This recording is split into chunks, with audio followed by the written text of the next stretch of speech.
Welcome to Tanuki Fishing Webinar. The Art of Modern Casting Level Live with Robert Worthing. Part 2. Rob is a co-founder of Tenkara Guys in Utah, a teacher at Tenkara School in the South, annually keynote presenter at Tanuki Boot Camp in Bishop, California. Tenkara Guys also annually hosting Oni School in Utah, which is taught by the world #1 Japanese living legend Tenkara master Masami Sakakibara. I would like to turn this over to Rob. Rob, are you ready? We're going to go with casting 201. So the whole time I've been talking, I keep on talking about these rotational moments in casting. You know, it's pretty easy to understand an overhand cast in terms of the vertical, right?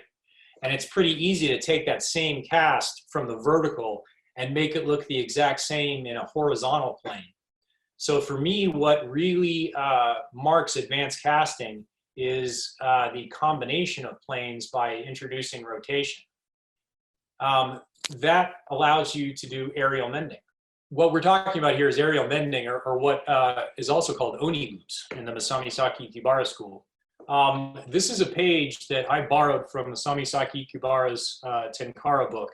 I believe it was published in 2014. And I'm using this in order to describe something. This image, if you read Japanese, does not quite describe the same thing, but it does describe mending. So if you can see here, if we imagine that angler casting with the rod beginning over his right shoulder in position A, and then bringing it forward, but instead of on the forward cast just going straight forward, he loops over to position B. What that does is it causes the fly to land to the right of the angler. So if the rod starts on the right side of the angler and ends over his left shoulder, the fly is actually going to land to the right of the line. Or in terms of the current, you can see from the bottom of this diagram, the current is moving from the right side of the screen to the left side. If I do that loop upstream, the fly is going to land downstream of my line. If I do the opposite, if I start my rod in position B and move it to position A, in other words, I do the back cast over my left shoulder and I end the forward cast over my right shoulder, then my fly is going to land upstream of my line. So that's the basic loop. The basic loop that we're adding, the basic rotation that we're adding, is added during the forward cast. And it might be a very subtle movement, almost like tracing a J at the end of the forward cast, or it might be a much larger movement that goes through the entire forward cast. But that's the first lesson in rotation.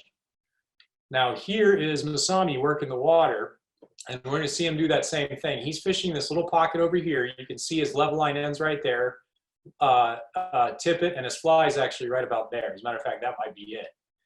Now this is a quick one, but what you're going to see after, I've got it on loop.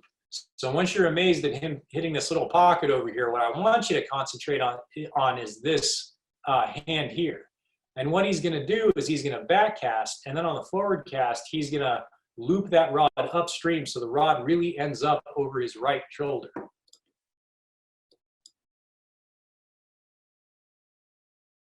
So now that you've watched over here, let's watch him cast again.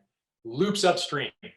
So he back casts over his left shoulder, but the rod ends up upstream towards his right shoulder. Got it? I'm going to show you that from a different angle.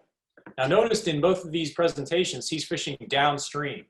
So when you appreciate the upward loop that he puts, the upstream loop that he puts in his forward cast, I want you to start thinking about what that's doing down here to the presentation of the fly.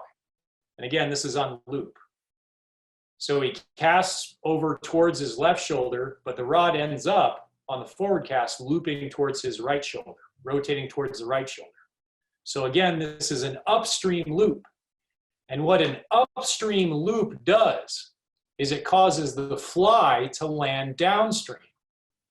So an upstream loop causes the fly to land downstream.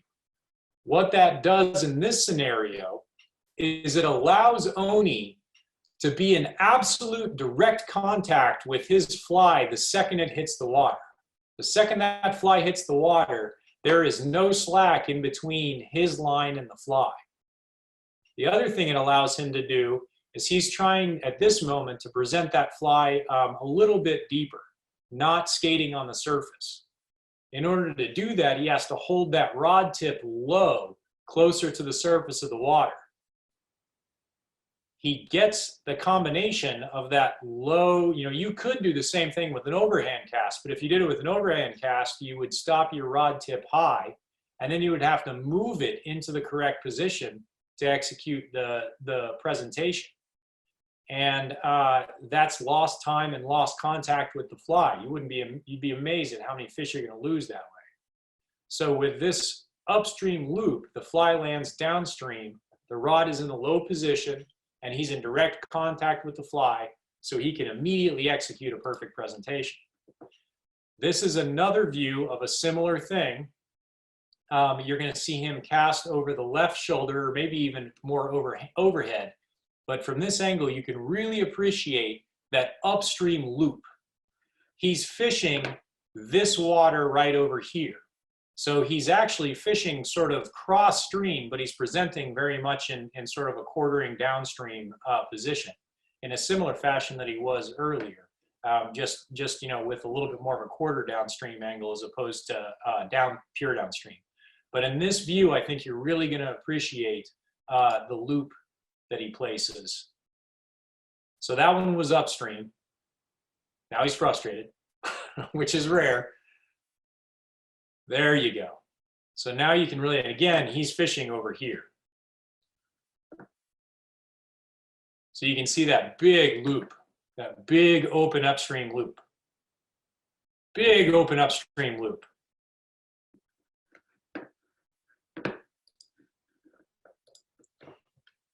So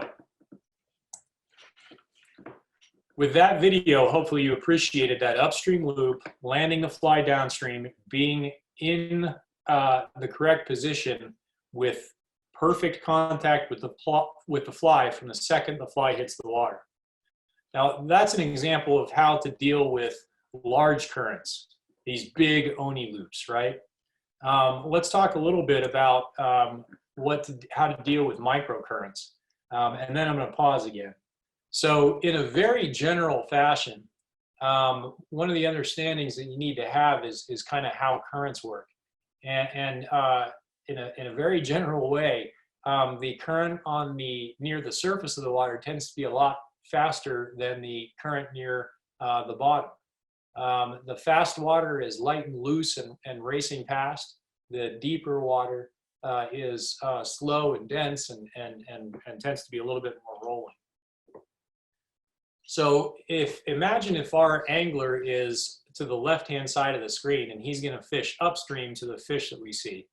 If he does a straight overhand cast or a downstream loop, that fly is going to land upstream of his line. That's going to, because of that, the line and the tippet, whatever part of it is catching the water, even if it's 7x, is going to get caught in that fast surface water and may drag your fly. Keep it in the current, but keep it from getting to depth.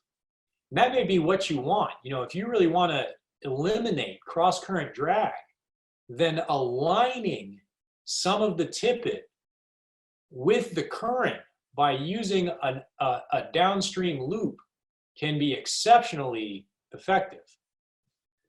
But what if you want that fly to sink? Well, if you want that fly to sink, one of the ways is to do the opposite. So again, imagine if I'm standing, actually imagine you're the fisherman in this case, and you are staring at this fish's position from the side. If I went straight overhand, I get a rip-roaring cross-current drag. But if instead I do an upstream loop, by doing an upstream loop, that fly is going to land downstream of the line. That allows the fly and the tippet to sink through that fast water and anchor itself. The fly anchors itself, especially with a big hackle, in the slower, denser water about the time that the line and tippet caught in that fast water, penetrating that fast water, overcomes and catches up with it. So that can be a great way of getting a deeper drift. So I got a couple scenarios here and just one or two more slides and then we're all set. More questions. So this is in New Mexico. And everywhere you see an X is a fish that I caught. There are 3 currents that I've defined there. The first 2 fish are sitting in current A, and current A is pretty much coming straight at me. Another fish is sitting in current B, and that current's actually going in a totally different direction. That current's going kind of towards my right. And then there's a final fish in current C, and that current's going the opposite direction from current B. It's going to my left. So you have one current A coming straight at me, one current B going off to my right, and one current C coming towards my left. Now, I might be able to get away with an overhand cast to current A, and my fly and my tippet are going to be aligned with that current, and I'm going to get a nice shallow presentation to those 2 fish. But how do I deal with currents B and C? Well, here's how, and again, this is an old slide, so it's utilizing that anatomic talk that I used to use, but I'll walk you through it. So the first fish I'm going to fish for in these microcurrents is fish number 1. He's the closest to me, and I can present a fly to him and catch him, pull him back in the current without spooking the others. So I'm going to land that first fly about where that arrow starts and get a good 2-foot drift in this shallow water to that first red X. Because that current A was coming straight at me, I'm just going to utilize an overhand cast to do that and get a nice drag-free shallow presentation, line off the water. Then I'm going to go for that second fish, and it's the same situation, only casting a little bit further up. I use essentially a straight overhand cast, and I get a nice shallow presentation. The tippet's aligned with the current, and I have no problem with cross-current drag. Now, to deal with fish 3, he'd be the next one because he's sort of facing to the right, facing into that current. He hasn't seen me land those other 2 fish that I pull out left. If I did a straight overhand cast to him, what's actually going to happen is I'm going to get cross-current drag. Because remember, that current's going off to my left. I can't just turn my body. It's curving enough around that boulder that I can't just turn my body, do an overhand cast, and expect to not get cross-current drift. In fact, if I tried to do an overhand cast to where the beginning of that third arrow is, what would probably end up happening is my fly would slam against the back of that boulder, and the fish would be quite a bit less likely to take. So what I could do is on the end of my forward cast, I would actually trace that same curving arrow. So I would do sort of what amounts to a downstream in terms of that microcurrent, a downstream loop. I would forward cast, and at the end of that forward cast, execute that J, a tighter loop than what you saw Oni doing in that big macrocurrent. And what that does is aligns my tippet with the way the current is bending around that boulder. That's going to pull my fly in a shallow presentation and keep it aligned in the current with in a good dead drift to go around the boulder and right over the head of my fish. I'm going to do the opposite for fish number 4 because that current's going the other way. It's still a downstream loop, but it's going off to my right instead of my left. So those are 2 examples. You saw Oni using large loops to deal with macro currents, large currents and downstream presentations. And here you're seeing how I fish small freestone stream microcurrents to really improve my catch rate. And again, every single one of my casts nowadays just about has some of this. So to end, and while you guys are typing any more questions about this introduction to rotational casting, advanced casting, and how to play with currents and really improve your catch rate by getting that perfect presentation. While you're writing those questions, I'm just going to show this last video. This is Oni fishing the Middle Provo. He's actually going to fish right over here. You will see he uses a very subtle micro loop this way. And what that does is land the fly just a tad bit upstream and keeps that fly hugging the bank, as opposed to if he didn't have that little loop downstream and just did a straight overhand cast, that fly would have landed with the tippet crossing the current, and it would have gotten drug off of the shore a little bit. But because he does that little subtle loop there, he actually keeps the fly over there and manages to stick a fish. So I'll let you guys see him land this thing in a minute. But before that happens, I actually want to review here because there's a couple other lessons that we can learn. Number one, that fly is right here, okay? I want you to see when he sets the hook and when you first notice. So that splash just a second ago, that little splash, where is it?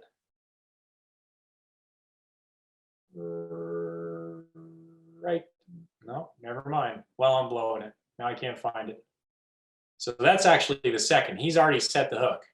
So that's at 8 seconds in, and he actually sets the hook set at right there. So what did he see? Ah, there's the flash, right there. Right there. So that little bloom there is the first hint that we saw of any fish movement or movement in the water. That bloom right there. But notice that's actually while he's setting the hook. That bloom was not what he reacted to. What he reacted to was an exceedingly subtle bounce in his line. That's how he knew.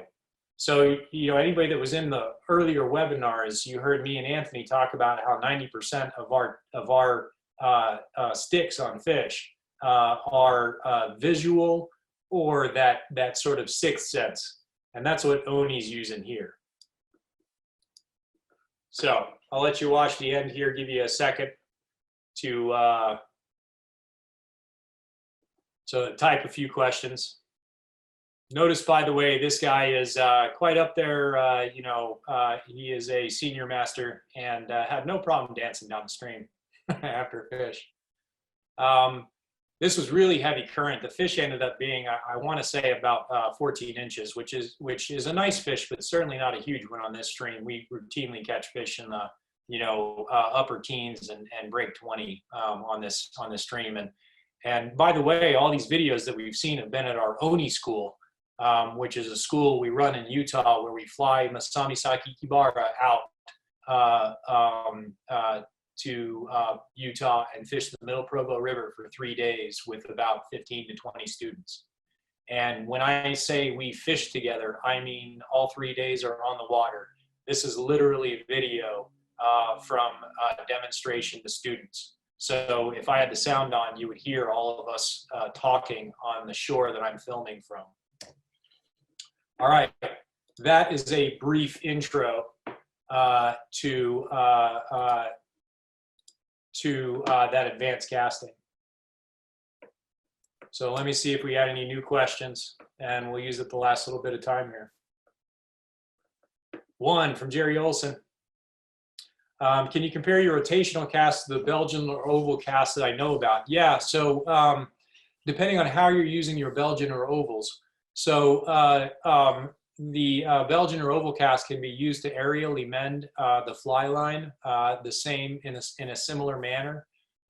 It can also be used to avoid a back cast in tight conditions. We are using loops for much the same reason. The only difference is that most of the loops that I'm doing are very, very much for aerial mending. That might be to play with currents. It might be to get around obstructions in the water. It might be to get around obstructions or cast around obstructions on the shore. But either way, it's an aerial mend. I very rarely utilize a lot of water mending.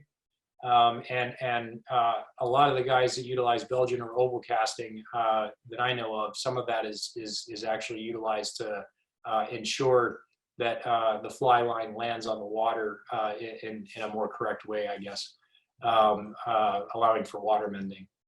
I hope that answers the question for you, Jerry, but in reality, there's not a whole lot of difference. Both of them are introduction of rotation into the casting motion to align the line and the fly with the water environment to get the presentation that you want. So that kills that one. John Clark, any tips for tiny streams in Arizona? So much smaller here. Yeah. In the streams that I fished in Arizona, they were most with either the size of what you saw in New Mexico or quite a bit smaller. I mean, you can fish a 1 foot wide creek in certain parts of Arizona. Same thing in Utah and here in the Appalachians. When you have those 1 foot wide creeks, you're usually going to have a singular current, and you're not going to need to play quite as much with microcurrents, but you are going to want to hit the little pockets that are behind bends in the river, and you're going to want to be able to cast around obstacles, especially in the 1 foot wide examples. You tend to be casting around grass or reaching over grass. Again, if you utilize just overhand casts in that situation, then I think you're going to run into shore and get hung up a lot more. A wonderful example of this was, I think, the first Tanuki event out in Bishop, California. We went up to the John Muir Wilderness and fished for golden trout. And we were fishing one of those 1 foot sections. And the bank that was farthest away from us was lined with trees. The bank that was closest to us had high grass. I knew there was a golden trout in there. And I had a guy that had never cast before, had never cast a Tenkara rod before. And he wanted to, catch his first trout. And so I put him on that hole and I told him the water was coming this way. We stood almost directly perpendicular to it. And I told him to do a back cast and then just do this on the forward cast.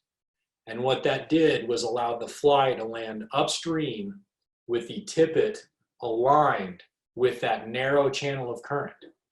And that kept that fly, because of the drag on the tippet, kept that fly in the middle of the current. And he stuck that fish. He stuck his first trout. First trout was a golden trout in a 1 foot wide creek. And those were difficult conditions. So I'd still, everything, that I'm familiar with in Arizona, or New Mexico or any of the Southwest and Mountain West, I would still be using those rotational moments, to my advantage. Uh-oh, dog's barking. Mike, what's the best way to practice these casts in your yard? Again, I'd recommend short bursts. Maybe go out 10 minutes a day as opposed to one long 2-hour session. A longer session can be nice on the weekends when you can relax afterwards. But if you're trying to punch line in 2 hours a day or even an hour a day on a regular basis, it can be tough. But man, short sessions are just as useful and can be a lot easier to fit in 5 to 10 minutes in the yard. Think of utilizing a standardized rig when you're working on a specific set of skills. Be mindful about when you change things about your rig, because that's going to change your casting. So, if you want to work on casting, make sure you keep the rig the same. Depending on the rod size or the yard size, you might be limited on what you like to cast, but I usually recommend casting a line for practice purposes that's 1.5 times the rod length in level line, and then increasing as you find you're able. And I would do 2 kinds of practice. Number 1, precision and accuracy casting to a target, like that 6-inch diameter plate that I like to use. I'll put that, 25 feet away, 30 feet away, Use a 13-foot rod with 1.5 times the rod length, and work up to being able to hit that on a regular basis. When you're starting out, you might not hit it much at all. When I use my left hand, I hit it about 5 out of 10 times. And there was a famous Japanese Tenkara author that suggested that if you're hitting it 5 to 6 out of 10 times, then you are an advanced beginner. With my right hand, my dominant hand, I hit that plate 8 to 9 out of 10 times. And that's just been work. So work on the precision and accuracy, but don't just do that. The other thing to do is to play. Maybe even go ahead and take the fly off and just have tip it in line and visualize every tree, every bush, car, open car windows, underneath cars, passing bumblebees in the air as targets and obstacles to cast around. So I'll practice casting underneath a bush. I'll practice casting into an open car window, through 2 open car windows, behind the tire of a parked car. I literally spent one summer trying to hit bumblebees out of the air with a 9-meter tapered nylon line. That's a blast. So visualize everything as an obstacle and just go out and have fun, because that's when you're going to learn the most. Hey, Rob. Yeah. There is a few questions that people put it on the chat. So if I'm not sure David Christensen is still here or not, but he had a questions about is there a technique for casting when you cannot use a full cast? Basically, you were casting in a cover area. Yeah, David, I see another, it looks like you added one to the Q&A that says, how can you cast with obstructions behind you? And I think that might be the same thing. Okay. There are different methods. Say this brick wall is the obstruction behind me. If I turn my body sideways and maybe the stream is coming this way, and this is the obstruction behind me, and I want to get to a point, to a fish over here, then maybe I start off in an overhand cast that's right over the water. And then on my forward cast, I come forward and loop towards my target. Notice how my hand is actually turning palm up when I do that too. So back cast, forward cast. By doing that, I take advantage of the open air, behind me, but I'm still able to present a fly in this in this different direction, despite cover, what would normally be behind me if I was doing an overhand cast. There's one other example that I give you, and this is particularly advanced, but you can actually do a steeple cast, and I can stand underneath a tree, with cover coming out in front of me and get away with this.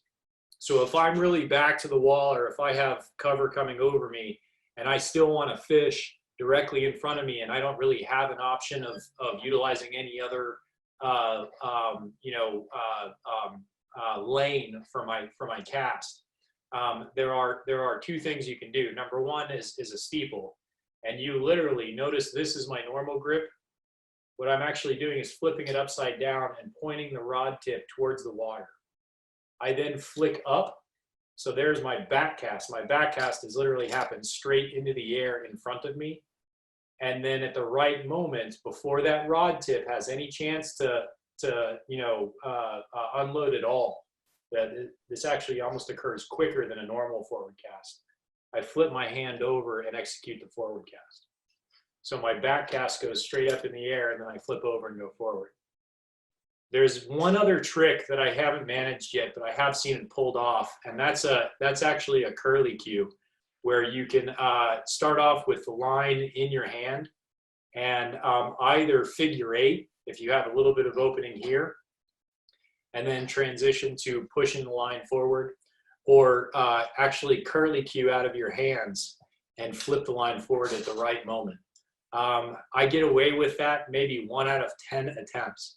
But it is a pretty interesting thing to mess around with. The only thing I would liken it to is maybe times when like you've watched, you know, the flag or I don't know what it is, the ribbon, you know, thing in the Olympics and gymnastics, because you see them do that. So it's kind of something to play with. Last question, Stevie Lee. Thank you, Robert and Long. See you at the Oni School. Heck yeah, Stevie, can't wait. And that looks like it's it. I've got 5 more minutes. Long, do you have any other questions or anything else you want to cover? Yeah, I would like to, Rob, do you guys still have only school spot openings or it's already full house? You let people know about that? Yeah, so again, the Oni School is a school that we run in Utah. You fly into Salt Lake City, Utah, stay in the local area. We meet up at Sundance Resort every morning, and then we immediately go out onto the water. It's 3 days of on the water fishing with Masami Sakikibara, flown in from Japan, and the 3 Tenkara guides, myself, Eric Ostrander, and John Materli. It's a blast, but we do have a 70% return rate of students because it's a lot of fun. And as a result of that, we're running 2 schools this year, and both are full with a waiting list. So the earliest we would anticipate having openings is next year. We have, you know, I'm actually located in the Appalachians now, and we are continuing to explore opportunities to mirror, you know, that school concept out here on the East Coast in the Appalachians. So that's something that I think is going to be coming, you know, pretty soon. The you know, current you know, national climate has put a little bit of a damper on that for a little while as far as planning, but hopefully we'll find ourselves in a different position come next spring. So. And then also this year in September, we have the, I think, Joan, you still here? We have the, I think it's a Tenkara camp out in the Midwest. So if you have a chance to go to Wisconsin, hopefully everything will be good by that time, by September, and then we can go there and you will meet, I think, Robert, are you going to be there too? Is that right? Yeah, I plan on being there. You know, we'll have to figure out, you know, timing and all that, but yeah, I plan on being there. And then also we have Robert coming to California doing the Bishop, the Tanuki boot camp.